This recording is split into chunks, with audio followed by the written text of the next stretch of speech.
Watford 3 on the way. Oh!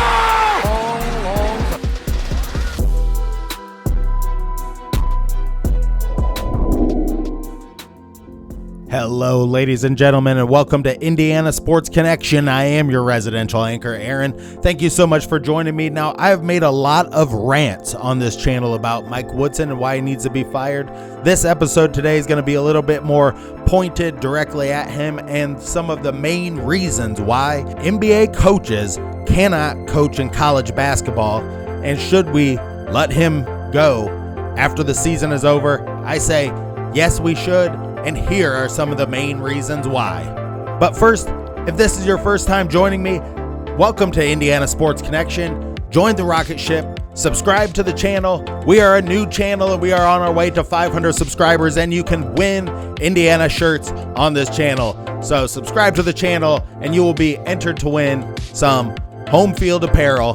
Now that we got that out of the way, let's look at the main reasons why Mike Woodson and NBA coaches in general do not make it in the college game. Ego.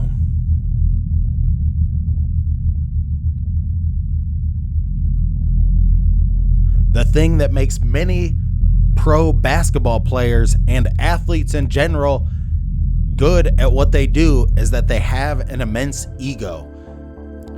Ego often presents itself as a sense of superiority, inflated self-importance, or an insatiable need for recognition. It can cloud judgment and distort your reality and hinder open communication.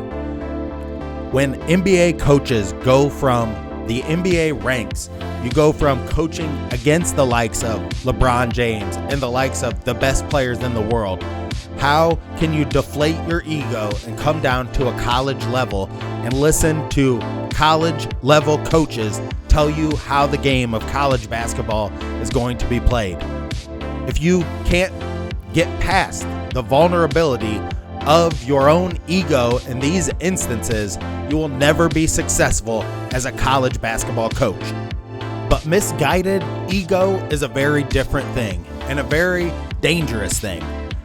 Mike Woodson is taking this team down the road of trying to play a 2010 style of basketball that just is not relevant anymore, and has surrounded himself with yes men that will only keep tooting the same horn that they blow every single day of this system that is clearly not working. This is how misguided ego from a person from the NBA ranks coming to college is just a complete disaster on the court. Time commitment. The difference in the amount of time it takes to be an NBA coach compared to a college coach is night and day. NBA coaches and players on a normal basis have an abundance of time on their hands. Yes, they have workouts. Yes, they have practices. Yes, they have games. But that is where it ends as far as what the coach does. It's mostly X's and O's and performing a job. A college level coach has to be a teacher and a mentor and find players, find young, undeveloped talent, and see how you can develop them into great college basketball players, not professional basketball players. That is what coaching in college is all about. Mike Woodson's college experience was being one of the best players at Indiana almost the entire time that he played there. He was nearly a starter the entire time. How can he relate to these players? This is a big problem why I think he has not developed the bench at Indiana, and why so many of these things are just glaring weaknesses. The fact that he's not developed any players off the bench in the time that he's been there makes me think that he just thinks the game is coached in a totally different way, like how it is in the NBA, and he can't get through to these kids because he can't see it from their perspective, and his ego is blinding him from seeing how he could help these kids develop into better basketball players. Now, do I know all of how Mike Woodson spends all of his time at Indiana? No, I do not. But I do know that from watching this team that there are so many loose ends that we see on the court, and that is all caused by him not being able to manage his time in a wise manner to keep everything rolling in the right direction. No college experience. Most of these NBA guys that fail in college fail for obvious reasons. Having no college experience and having not worked your way up through a different college system is one of them. There's reasons why Dane Fife was an assistant coach at Michigan State and was trying to learn the college game from Tom Izzo. You have to learn the college game from a prominent college coach for about 3 to 4 years at least before you will get an opportunity to be a head coach even at a mid-major school. Mike Woodson came from the NBA, has put no effort at all in the past into being an assistant coach at any colleges, and that is why I believe his leash should be super short. It should show a level of incompetence by the university by hiring a person just because they're an Indiana guy does not mean that they are going to be able to perform the duties that a college coach would need to. And being that he had no experience even sitting on a bench of a college team puts him in a position where they hired Dane Fife and Thad Matta to sit beside him and help him. I don't know what the relationships were like with Dane Fife and Thad Matta, but I do know this. Those people are not there anymore. Was it his ego that drove them away?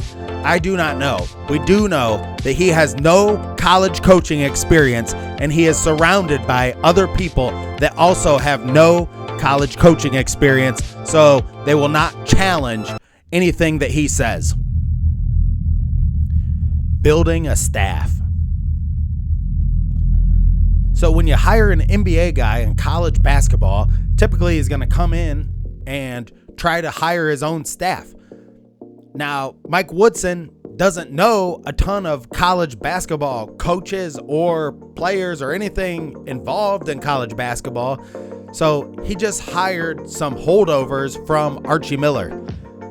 One of his assistants was an assistant for Avery Johnson at a failed Alabama program, which Avery Johnson failed there in a typical way that Mike Woodson is failing at Indiana as a NBA coach who just couldn't make it in college basketball.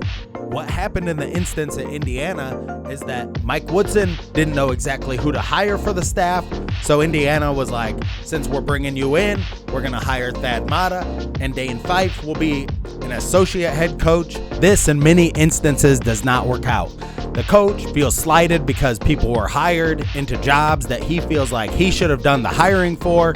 Because of that, it causes friction right off the bat with this being executed in this way.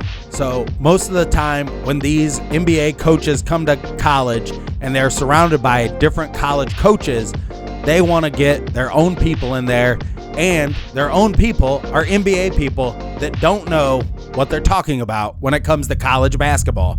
There is way more context that I would like to get into in this video, because some of the other context that I think why he should be fired is that he promised us for 2 years of Trace Jackson Davis being there that he wanted to play this other style of basketball, and now we find out this year that really we're just playing the exact same style that we were playing last year and the year before and the year before that with no shooters from the outside. He has been in full control of this team for 3 years now, and he's developed no players from the bench or anybody as like an unsung hero, which is what you really have to focus on in college basketball. On that level, he's failing miserably. Thank you so much for watching this video. I just wanted to break down, these are some of the main reasons why NBA coaches fail so miserably in college, and I think we're just all witnessing that right now, and I would love to see a change at Indiana. Until next time, stay classy out there, Hoosier fans.